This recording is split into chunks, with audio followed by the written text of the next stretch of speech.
Assalamualaikum warahmatullahi wabarakatuh. Saya akan menjelaskan mengenai latar belakang dari jurnal nasional yang kami teliti. Pada penelitian ini digunakan model berpikir Elfsky yang dikolaborasikan dengan beberapa pendekatan psikologi lainnya. Elfsky menyebutkan saat seseorang berpikir, informasi yang dipikirkannya akan dimaknai dan pada akhirnya memanifestasikan perasaan tertentu. Oleh sebab itu, berpikir positif pada hakikatnya juga berkaitan erat dengan emosi. Peneliti melihat pentingnya pengembangan model pelatihan berpikir positif untuk meningkatkan efikasi diri akademik.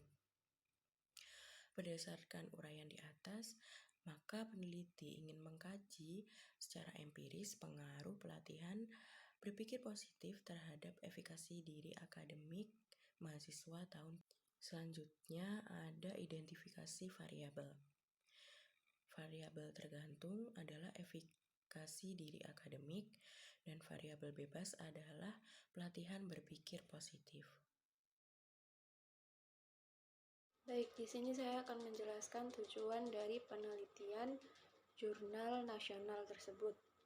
Jadi, tujuan dari penelitian ini adalah untuk mengetahui dan melihat secara empiris pengaruh pemberian pelatihan berpikir positif terhadap efikasi diri akademik mahasiswa Universitas Diponegoro, serta untuk mengetahui perbedaan efikasi diri akademik antara mahasiswa Universitas Diponegoro yang mendapatkan pelatihan berpikir positif dan yang tidak mendapatkan pelatihan tersebut.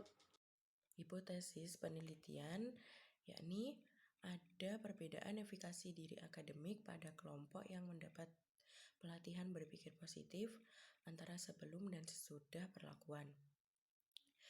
Yang kedua, ada perbedaan efikasi diri akademik antara kelompok yang mendapat pelatihan berpikir positif dengan kelompok yang tidak mendapatkan pelatihan berpikir positif.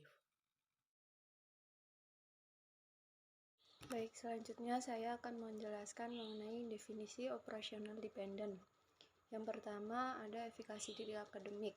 Efikasi diri akademik sendiri merupakan keyakinan yang dimiliki seseorang tentang kemampuan atau kompetensinya untuk mengarahkan motivasi, kemampuan kognisi, dan mengambil tindakan yang diperlukan untuk mengerjakan tugas, mencapai tujuan, dan mengatasi tantangan akademik.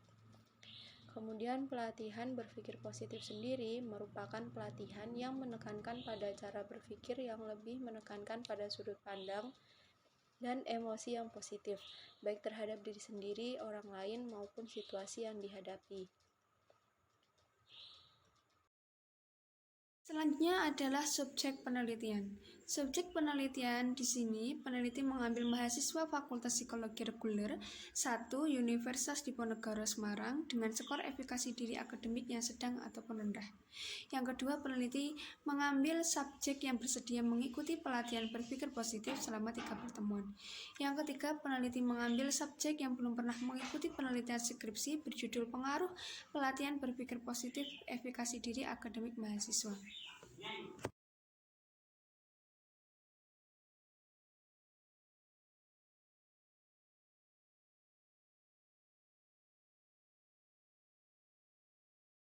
Langkah-langkah dalam penelitian ini sendiri yaitu diawali dengan mempersiapkan skala efikasi diri akademik untuk diuji cobakan.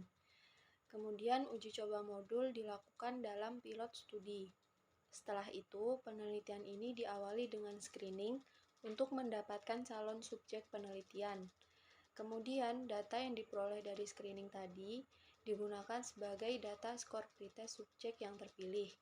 Setelah dilakukan tes awal, kemudian diberikan perlakuan kepada kelompok eksperimen, yaitu pelatihan berpikir positif. Sedangkan untuk kelompok kontrol sendiri tidak diberikan perlakuan. Setelah perlakuan diberikan, kemudian kedua kelompok diberikan post-test. Untuk yang selanjutnya adalah alat ukur yang digunakan peneliti dalam jurnal ini. Alat ukur yang digunakan peneliti dalam jurnal ini yang pertama Ada 3, yaitu untuk uji normalitas. Peneliti menggunakan teknik Kolmogorov, Smirnov, Goodness of Fit Test dengan menggunakan SPSS 17.0 statistik for Windows. Yang kedua, untuk uji homogenitas. Peneliti menggunakan Levene Test dengan menggunakan SPSS 17.0 statistik for Windows. Yang ketiga, untuk uji hipotesis. Peneliti menggunakan teknik statistik parametrik uji T2, sampel independen atau independent sample test, dan uji berpasangan atau paired test. Selanjutnya mengenai alat ukur variabel bebas. Peneliti dalam melakukan penelitian jurnal ini menggunakan alat ukur variabel bebas dengan skala efikasi diri akademik mahasiswa. Selain itu, peneliti juga menggunakan metode observasi, wawancara, dan dokumentasi dalam penelitian yang dilakukan ini. Yang kelima yaitu ada hasil penelitian. Dalam jurnal ini hasil penelitian dibagi menjadi 2, yaitu persiapan penelitian, dan yang kedua adalah hasil analisis data dan interpretasi. Yang pertama yaitu persiapan penelitian. Penelitian ini menggunakan skala efikasi diri akademik mahasiswa dan modul pelatihan berpikir positif. Modul penelitian diuji melalui pilot study. Hasil uji coba skala efikasi diri akademik menunjukkan besar koefisien reliabilitas sebesar 0,897. Yang kedua yaitu hasil analisis data dan interpretasi. Pertama, ada uji asumsi. Hasil dari uji asumsi ini atau hasil dari uji normalitas Kolmogorov Smirnov Goodness of Fit Test menunjukkan bahwa kedua variabel dalam penelitian ini atau dalam penelitian jurnal ini memiliki distribusi yang normal. Yang kedua ada uji hipotesis. Hasil uji hipotesis independent sample test menunjukkan bahwa antara kelompok eksperimen dan kontrol sebelumnya adanya perlakuan menunjukkan tidak adanya perbedaan yang signifikan. Dan nilai T sebesar 1,014 kurang dari tabel sebesar 2,018. Akan tetapi setelah diberikan perlakuan terhadap perbedaan yang signifikan tersebut, di mana T lebih dari tabel sama dengan 6,607, lebih dari 2,018, dan P sama dengan 0,000 kurang dari 0,5. Ini membuktikan bahwa pemberian pelatihan berpikir positif mempengaruhi efikasi diri akademik mahasiswa. Paired sample t-test menunjukkan pada kelompok kontrol tidak adanya perubahan signifikan antara sebelum dan setelah perlakuan. Akan tetapi pada kelompok eksperimen terjadi perubahan yang signifikan antara sebelum dan setelah diberi perlakuan. Selanjutnya yaitu kesimpulan dari penelitian jurnal ini. Kesimpulan yang didapatkan oleh peneliti yaitu bahwa pelatihan berpikir positif ini memiliki pengaruh dalam meningkatkan efikasi diri akademik mahasiswa. Efikasi diri akademik kelompok eksperimen terbukti lebih tinggi dibandingkan dengan kelompok kontrol. Signifikasi peningkatan skor ditunjukkan oleh nilai signifikansi yang kurang dari taraf nyata, yaitu 0,000 kurang dari 0,005. Kelebihan jurnal yang kami pilih adalah yang pertama, penggunaan bahasa dan penyusunan kata yang mudah dibaca dan dipahami.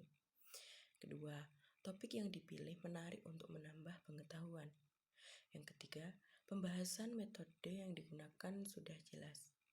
Dan yang keempat, pembahasan kriteria subjek yang digunakan dalam penelitian sudah jelas. Yang terakhir yaitu kekurangan dalam penelitian ini.